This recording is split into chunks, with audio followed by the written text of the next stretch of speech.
আমাদের সবচেয়ে বড় প্রস্তাবটা ছিল কিন্তু আসলে পিআর এর ব্যাপারে। এখন যেটা প্রসঙ্গ আসছে যে তখন আসলে লোয়ার হাউস পিআরটা ব্যাপারে আলোচনাটা ওভাবে হয়নি। আমরা যখন আসলে 1 থেকে 1.5 মাস আগে এই ব্যাপারে প্রস্তাব দিয়েছিলাম, আমরা বলেছিলাম যে আপার হাউসে অবশ্যই পিআর হতে হবে, কারণ আপার হাউস যদি করতে হয় এফডিপিটি দিয়ে আসলে আসন সংখ্যার অনুপাতে পিআর করার আসন বন্টনে কোনো অর্থ হয় না। এখানে যদি করতে হয় অবশ্যই আনুপাতিক হারেই ব্যাপারটা করতে হবে। তো এখানে আমার ধারণা সবাই এই ব্যাপারে একমত, এবং সেই দাবি আমরা জোরালো থেকে জোরালোতর করছি। বিভিন্ন সভা সেমিনার করে জনমত যাতে তৈরি করা যায়। আপনারা যেমন রাজনৈতিক পেশা তৈরি করছেন, আমরা সেভাবে সিভিল সোসাইটি এবং অন্যান্যভাবে জনমত তৈরি করার ব্যাপারে কাজ করছি। যেই প্রসঙ্গটা এসছে যে লোয়ার হাউস পিআরে, যদি আমাকে ব্যক্তিগতভাবে বলেন, আমি মনে করি lower house PR is the ultimate solution, এবং বেশিরভাগ নাগরিক সমাজের পক্ষ থেকে কিন্তু এই ব্যাপারে এক ধরনের নীতিগত ঐক্যমত্য আছে। কিন্তু প্র্যাকটিক্যালি হয়তো এখনই করা যাবে কিনা সেটা একটা ফ্যাক্টর। একটা ইস্যু আছে যে এখানে শিশির মনির ভাই আছেন, উনি সংবিধান আমাদের থেকে অনেক ভালো বুঝেন। এই ইলেকশনটা তো আসলে এফটিপিটি দিয়েই করতে হবে, মানে সামনের ইলেকশনটা যেটা ফেব্রুয়ারিতে হবে। নাহলে সংবিধান সংশোধন না করে তো আসলে যদি আমি লোয়ার হাউস পিআরে যাইও, সেটা তো আসলে আমাকে বর্তমান সংবিধান পার্সপেক্টিভে এটা দিয়েই করতে হবে বলে আমার ধারণা। হ্যাঁ, আপার হাউসে তাই, কিন্তু আপার হাউসে অ্যাটলিস্ট এই লোয়ার হাউস এই এফটিপিটি দিয়ে করে আপার হাউস আমি তৈরি করতে পারি।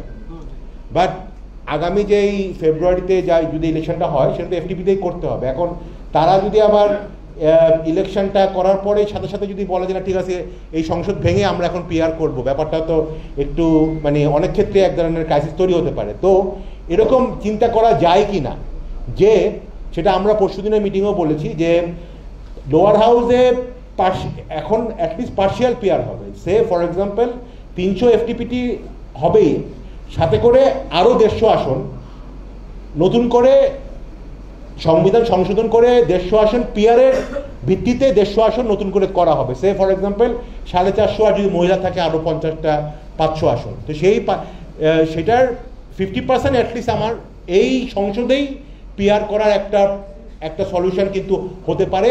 ভবিষ্যতে হয়তো আমরা গ্র্যাজুয়ালি আজ থেকে 5 বছর 10 বছর পরে পিআর নাম্বারটা বেড়ে যাবে, এফটিপি নাম্বারটা কমে যাবে। এরকম একটা সলিউশন আপনারা চিন্তা করতে পারেন কিনা প্র্যাকটিক্যাল পার্সপেক্টিভে। কারণ এবারেই হয়তো যদিও আমরা অনেকেই নীতিগতভাবে একমত, পুরোটা আসলে হয়তো করা প্র্যাকটিক্যালি অনেক ক্ষেত্রে ডিফিকাল্ট হতে পারে, সেটা একটা ব্যাপার। আর আরেকটা ব্যাপার আমাদের নাগরিক কোয়ালিশনের পক্ষ থেকে বলা হয়েছে, যেটা আমার ধারণা আপনারা সবাই সেই ব্যাপারেও সোচ্চার, যে সাংবিধানিক পজিশনগুলো পার্টিকুলারলি ইলেকশন কমিশন, দুদক, পাবলিক সার্ভিস কমিশন, সেগুলো যাতে এনসিসি না হলেও একটা অল পার্টি পার্লামেন্টারি কমিটির মাধ্যমে যাতে হয় সাংবিধানিকভাবেই, সেই ব্যাপারেও আমার ধারণা আপনারা সবাই বলেছেন এবং আমরা পরিপূর্ণভাবে একমত।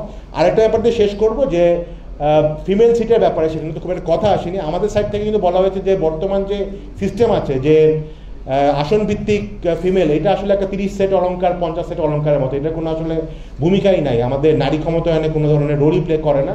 এটা আইদার আপনারা সরাসরি নির্বাচন করেন, না হলে রাজনৈতিক দলগুলোকে আরপিওর মাধ্যমে, যে তারা অ্যাটলিস্ট প্রতিটা রাজনৈতিক দল 10, 15 বা 20% যাতে মহিলা তাদের নমিনেট করে, সেই ব্যাপারে সংবিধান সংশোধন করার দরকার নেই, আরপিও সংসদের মাধ্যমেই এটা করেন। বর্তমান যে সিস্টেম আছে সেটা আসলে রাখাটা কোনোভাবেই যুক্তিযুক্ত নয়, এবং এটা নারী ক্ষমতায়নের কোনো পক্ষেই কাজ করে না। ধন্যবাদ, আমাকে আমন্ত্রণ জানানোর জন্য আবার ধন্যবাদ জানাই।